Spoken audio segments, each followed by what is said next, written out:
நம்ம சுவாமி என்ன சொல்றாருன்னா, நாம பகவானோட புகழ பாடணும். பகவான் நம்ம மேல பிரீத்தியோட இருக்கிற மாதிரி நாம பகவானோட பெருமைகளை பாடி நம்ம லைஃப நடத்தணும்.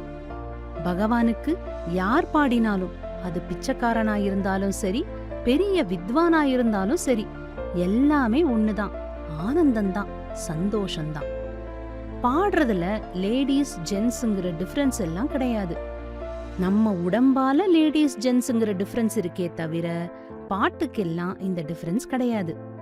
அவங்க பாடினாலும் இவங்க பாடினாலும் யார் பாடினாலும் எல்லாமே பகவானோட நாமங்கள் தான். சோ நாம என்ன பண்ணணும்? பாடும்போது கான்சென்ட்ரேஷனோட பாடணும், சுவாமிய நினைச்சு பாடணும். இப்படி சுவாமிய நினைக்காம பாடுறதுல மனசும் லயிக்காம பாடினா அது சும்மா பாடுற மாதிரிதான். அதனால பிரயோஜனமே இல்ல. நீங்க எப்போ எங்க பஜன் பாடினாலும் ஃபுல் கான்சென்ட்ரேஷன் இருக்கணும். மனசு ஃபுல்லா சுவாமி மேல அன்பு இருக்கணும். நீங்க பாடுறத கேட்டு சுவாமி ஹாப்பி ஆகணும். அப்பதான் உங்களுக்கும் ஹாப்பி அப்படின்னு சுவாமி சொல்றாங்க. டியர் குட்டீஸ், இனிமே நாம எல்லோரும் சுவாமி அட்வைஸ் பண்ண மாதிரி பஜன் பாடுவோமா? சுவாமிய ப்ளீஸ் பண்ணுவோமா? சுவாமிக்கு ஆனந்தம்னா நம்ம எல்லோருக்கும் ஆனந்தம்.